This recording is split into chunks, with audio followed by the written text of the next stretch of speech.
Hi, welcome to Sherin's kitchen. இன்றைக்கி நம்ம கிச்சனில் லஞ்சுக்கு ஒரு அருமையான ஒரு சாதம் பண்ண போகிறோம். என்ன சாதம் அப்படின்னா சாம்பார் சாதம்.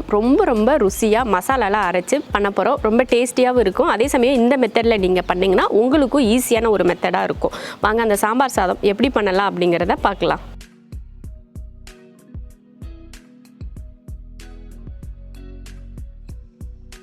இந்த டம்ளரில் ஒரு டம்ளர் அரிசி நான் வந்து ஒரு அரை மணி நேரம் கிட்ட ஊற வச்சு எடுத்திருக்கேன். அதே போல் பருப்பும் பார்த்திங்கன்னா இந்த டம்ளரில் அரை டம்ளர் துவரம் பருப்பு, அதையும் ஒரு அரை மணி நேரமாக ஊற வச்சுருக்கேன். இப்போ அரிசி பருப்பு ரெண்டுமே ஊறி இருக்குது. இதை குக்கரில் சேர்த்துக்கலாம். நல்லா தண்ணி வடிச்சிட்டு சேர்த்துக்கலாம்.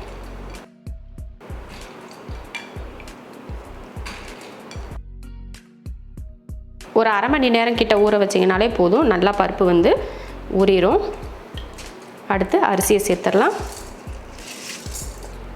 மஞ்சள் தூள், உப்பு. இப்போ தண்ணி ஊற்றிடலாம். இதில் ஒரு டம்ளர் அரிசி போட்டிருந்தோம், அதுக்கு தகுந்த மாதிரி தண்ணி சேர்த்துக்கலாம். இது வந்து குலைவாக தான் வேகணும், அதுக்காக தண்ணி கொஞ்சம் அதிகமாகவே சேர்த்துக்கலாம். 2 3 4.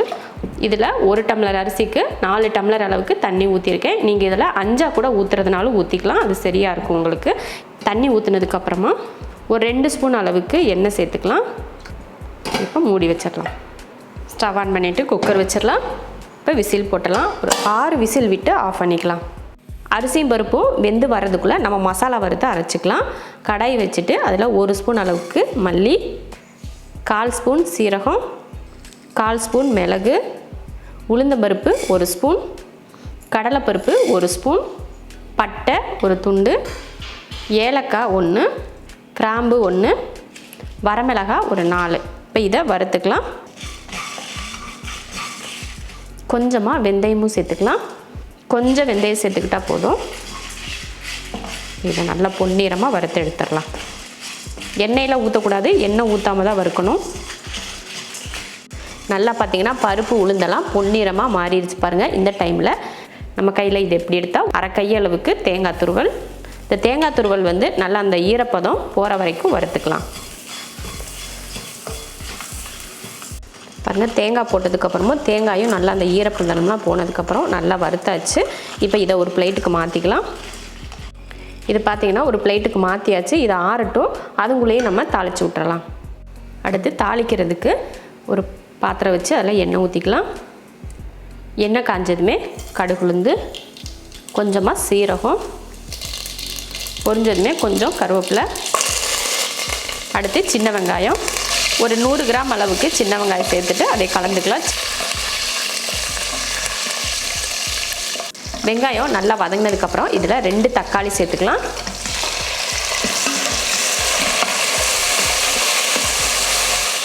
அடுத்து காய் சேர்த்துக்கலாம். ஒரு முருங்கைக்காய், ஒரு 5 பீன்ஸு, அப்புறம் ஒரு கேரட் சேர்த்துருக்கேன். அடுத்து ஒரு கத்தரிக்காய், கொஞ்சம் மஞ்சள் தூள், காய் வதங்கிறதுக்காக கொஞ்சம் உப்பு சேர்த்துட்டு இதை நல்லா வதக்கி விட்ருவோம். தக்காளி காய் எல்லாம் நல்லா வதங்கி வரட்டும். அதுக்கப்புறமா நம்ம மசாலா சேர்த்துக்கலாம். இது வதங்குறதுக்குள்ளே நம்ம வறுத்து வச்சுருக்கோம் இல்லையா, அந்த மசாலா அதையும் பவுட்ரு பண்ணிட்டு வந்துடலாம். இப்போ நல்லா மசாலா ஆறிடுச்சு. இப்போ இதை மிக்ஸி ஜாரில் போட்டு அரைச்சி எடுத்துக்கலாம். இப்போ இதை தண்ணி ஊற்ற வேண்டாம், பவுட்ரு பண்ணி எடுத்துக்கலாம். மசாலா வந்து பவுட்ரு பண்ணியாச்சு. காய் தக்காளி எல்லாம் பார்த்திங்கன்னா நல்லா வந்து வதங்கிருச்சு. இந்த டைமில் கொஞ்சம் பெருங்காயத்தூள் சேர்த்துக்கலாம்.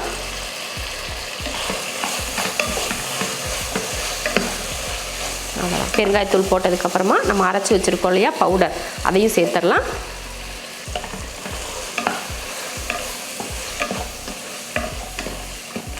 மசால் போட்டு கலந்தாச்சு. இப்போ இதில் தண்ணி சேர்த்து வேக விட்டுறலாம். அடுத்து இதில் தண்ணி ஊற்றிடுவோம். நம்ம சாம்பாருக்கு எந்த அளவுக்கு தண்ணி ஊற்றுமோ அதை பார்த்துட்டு அந்த அளவுக்கு தண்ணி ஊற்றிக்கோங்க. நல்லா தண்ணியாக இருந்தால் தான் நம்ம ரைஸ் போட்டு இதில் கிளறதுக்கு வந்து நமக்கு கரெக்டாக இருக்கும். அதனால் கொஞ்சம் தண்ணி அதிகமாகவே சேர்த்துக்கோங்க. முதல்ல காய் வதக்கிறப்ப கொஞ்சம் உப்பு சேர்த்துருந்தோம், இப்போ கொஞ்சமாக உப்பு சேர்த்துக்கலாம். உப்பு சேர்த்துட்டு இதை நல்லா வேக விட்டுருவோம். நல்லா வெந்து வரட்டும். ஒரு 10 நிமிஷம் கிட்ட வெந்துச்சுனாலே காய் எல்லாமே நல்லா வெந்து வந்துடும். அதுக்கப்புறம் எடுத்து பார்த்துக்கலாம். காய் தாளித்து வேக வச்சுட்டோம். அடுத்து நம்ம ரைஸ் வேக வச்சுருந்தோம் இல்லையா, அதுவும் பார்த்திங்கன்னா நல்லா குலைவாக வெந்திருக்கு பாருங்கள். நல்லா இந்த மாதிரி அரிசி முழுசாக இருக்கிற மாதிரி தான் இருக்கும். நம்ம கரண்டி வச்சு இந்த மாதிரி கலந்து விட்டோம்னா நல்லா குலைவாயிரும். இந்த மாதிரி கலந்து விட்டுறணும். அப்போ தான் வந்து அந்த சூட்டோடையே இந்த மாதிரி மசிச்சு விட்டால் தான் ரைஸ் வந்து நல்லா உடஞ்சி வரும். சாம்பார் சாதம் எப்பயுமே பார்த்திங்கன்னா நல்லா குலைவாக இருக்கணும் இல்லையா, அதுக்காக தான் இந்த மாதிரி நம்ம கரண்டியில் சூடாக இருக்கிறப்பவே கலந்து விட்டுக்கணும். அவ்வளோதான், மசிச்சாச்சு பாருங்கள். நல்லா குலைவாயிருச்சு பாருங்கள். ஒரு ரைஸ் கூட முழுசாக இல்லை, நல்லா குலைஞ்சி வந்துருச்சு. இப்போ நம்ம குழம்புக்கு தாளித்து விட்ருக்கோம் பார்த்திங்களா, அது ரெடியானதுமே இந்த சாதத்தை அதில் போட்டு கிளறிடலாம். இப்போ 10 நிமிஷம் ஆயிடுச்சு. இதில் இப்போ புளி சேர்த்துக்கலாம். ஒரு சின்ன நெல்லிக்காய் அளவுக்கு புளி எடுத்து கரைச்சிருக்கேன். அந்த புளியை இதில் சேர்த்துடலாம். புளி சேர்த்ததுக்கப்புறமா ஒரு 5 நிமிஷத்துக்கு நல்லா வேக விட்டுருப்போம். இப்போ 10 நிமிஷம் நம்ம வேக வச்சதுலேயே காயெல்லாம் நல்லா வெந்துருச்சு. இனி ஒரு 5 நிமிஷத்துக்கு இந்த புளி ஊற்றிருக்கோம் இல்லையா, அந்த பச்சை வாடை போகணும் இல்லையா, அதுக்காக ஒரு 5 நிமிஷம். புளி ஊற்றினதுக்கப்புறமா 5 நிமிஷம் ஆயிடுச்சு. நல்லா காய் எல்லாமே நல்லா வெந்து ஒரு பக்குவத்துக்கு வந்துடுச்சு பாருங்கள். இந்த டைமில் அடுப்பை சிம்மில் வச்சிடலாம். சிம்மில் வச்சுட்டு நம்ம வேக வச்சு எடுத்துருக்கோம் இல்லையா பருப்பும் அரிசியும், அதையே இதில் சேர்த்துடலாம். இப்போ இதில் சேர்த்துலாம். அடுப்பை வந்து சிம்மில் வச்சுட்டு சேர்த்துக்கோங்க, அப்போ தான் வந்து உங்களுக்கு கரெக்டாக இருக்கும்.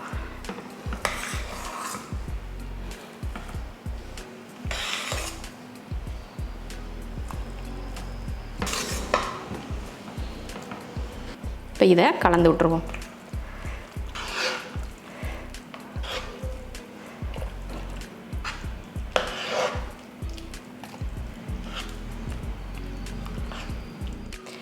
கலந்ததுக்கப்புறமா கொஞ்சம் மல்லித்தலை தூவிக்கலாம்.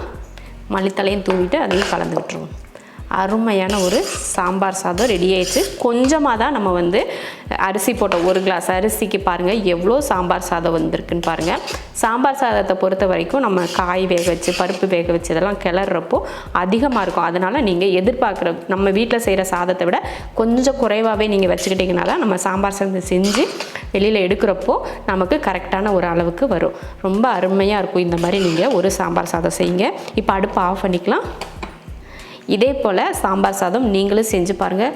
செஞ்சு பார்த்துட்டு எப்படி இருக்குன்னு சொல்லிட்டு கமெண்ட்டில் சொல்லுங்கள். பிடிச்சிருந்தா லைக் பண்ணிவிட்டு ஷேர் பண்ணிவிட்டு நம்ம ஷெரின்ஸ் கிச்சன் சேனலை சப்ஸ்கிரைப் பண்ணி பக்கத்தில் இருக்க பெல் ஐக்கானை கிளிக் பண்ணி வச்சுக்கோங்க.